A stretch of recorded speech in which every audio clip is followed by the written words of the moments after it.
Right, now did anyone else think that instead of a super cool hybrid dragon humanoid form, Phaser actually looked more like a unicorn once he transformed yet again? Well, at least I'm glad that Tremolo was kept around, because although a lot of things were left unanswered from this episode, he at least filled in a few of the gaps that were missing.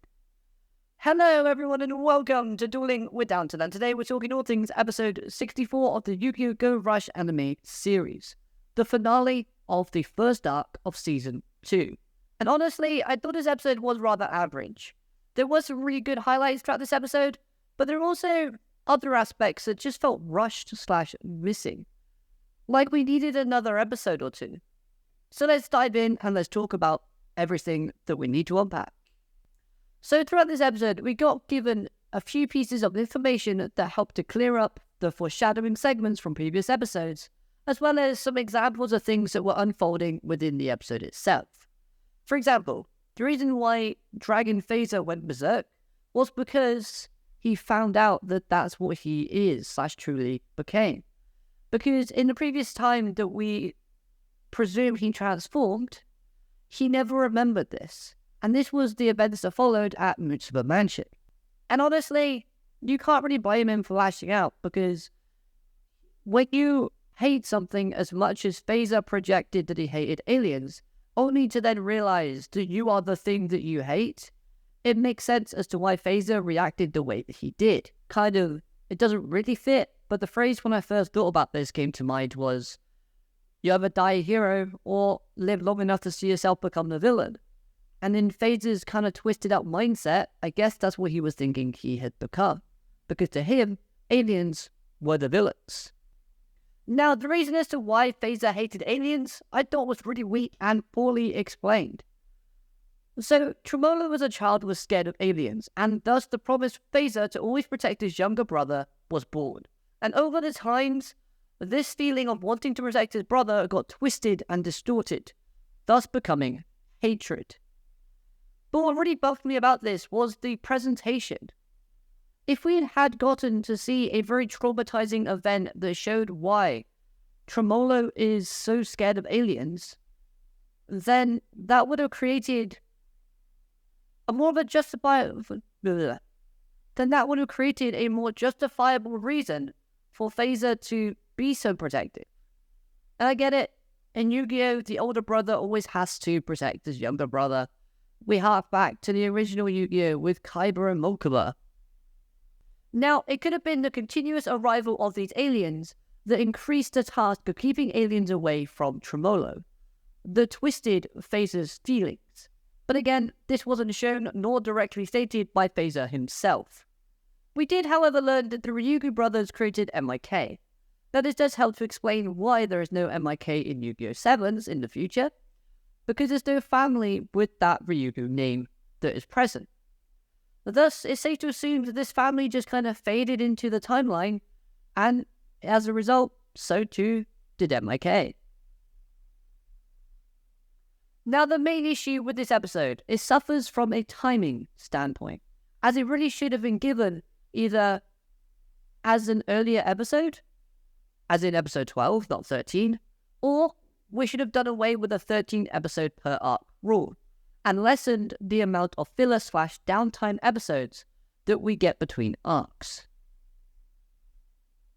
Had we gotten this extra episode for this arc, a lot of unanswered questions could have, been answered or expanded upon, thus making things like Phaser's redemption or Tremolo's fear of aliens a bit more understandable and a bit more realistic, instead of just, hey, this issue has been resolved. But one main question still lingers. How did Phaser learn about maximums and how to use the relic in the way that he does?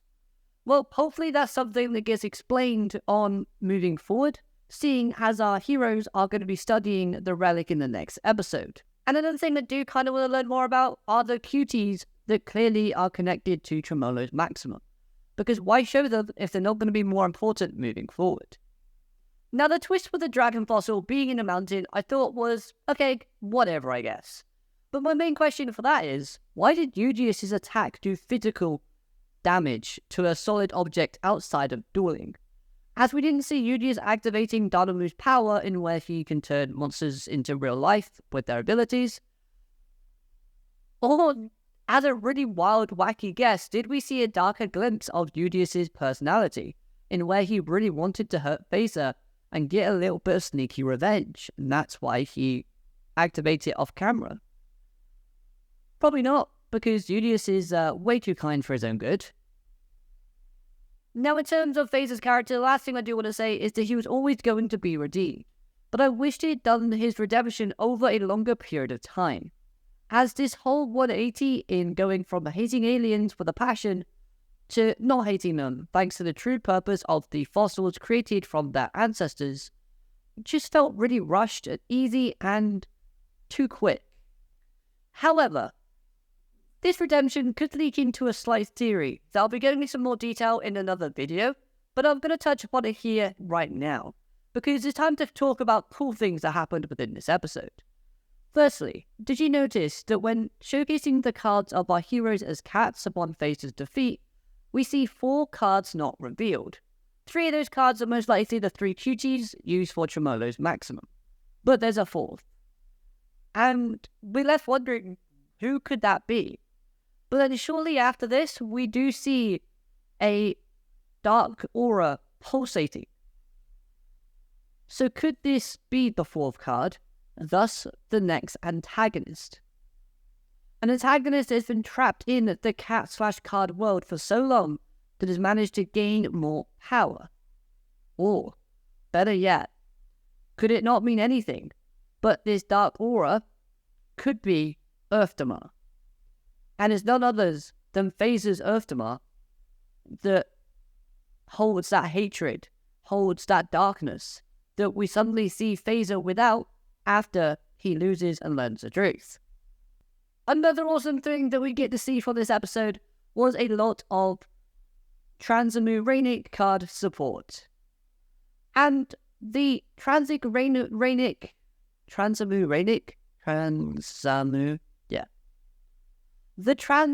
Rainic rewrite card looked and played fantastically. I really enjoyed the string of combos from Yudias during this duel when using that particular monster. And when he used the equipped spell card Lionheart, this was super awesome. I love the visuals of this, and the symbolism that came with Yudias winning with this card was awesome. As we know from episode 1, that Yudias sees himself within his ace monster. And we have this whole theme of bonds, friendship, and support, and togetherness. Especially within this episode, especially with the maximums representing Yuhi, Yomu, and Yuga. Side note, Yudias actually calls Yuga instead of that guy. Although it's slightly odd seeing how in the last episode, Yudias always thought of Yuga in his normal looking form with the red jacket, but in this episode he's looking at him in spaceman mode when thinking about him in his memories. So Yudias just needs to make up his mind as to which version he wants to kind of look at and remember. None of it's really wrong, none of it's right. It's just something that I just like a bit of consistency with. The new Maximum Super Galaxy King Lord of Galactica is very fitting for Yudias as it keeps his typing and name for his deck. And looking at the card in more deeper detail, it uses Galaxy, Spellcasters, Machines, or Dragon monsters when it has its effects. This, of course, goes hand in hand with the archetypes/type monsters that the characters that were used to create this maximum or use. Yugioh with Spellcasters, Yuhi with Machines, Yudias with Galaxy, and of course, Yumu with Dragons. Design-wise, this was an okay designed maximum monster. Not the worst, but not the best. Now, it does heavily remind me of Hyper Engine Vast Volcanin, especially with the 2 kind of side pieces. They've just been kind of swapped around. For example, in Vast Volcanin, we have the fireballs, and in this new maximum, we have spaceships. Just kind of mirrors each other in that regard. And how, like, Yuga's first maximum was a Magnum Overlord, and then it was Volclo, and then Yudias again used a Magnum Overload, and now uses a more humanoid-looking Maximum. Now let's end off this review by talking about Yudias' character himself, as once again he shows signs of self-doubt and regret, thinking that everyone is in this situation because of him and it's all his fault. Mixed in with his feelings of loneliness, he does show a kind of spiral within this episode.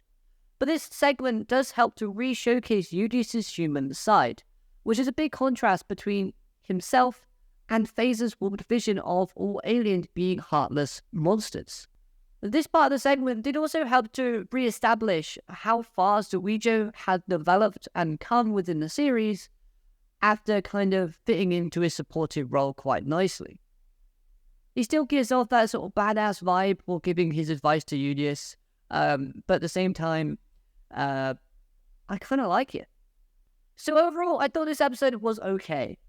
It had potential to be something really special / better, but it needed to have been given more time or even an extra episode to end off this arc.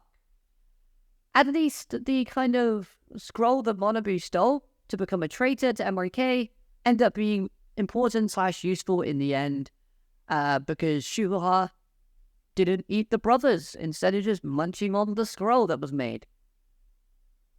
Anyways, those were my thoughts on this episode. Let me know your thoughts in the comments down below. Hope you've liked this review. If you have, hit that like button, and I'll see you next time. Have a great day. Arigato, matane, goodbye.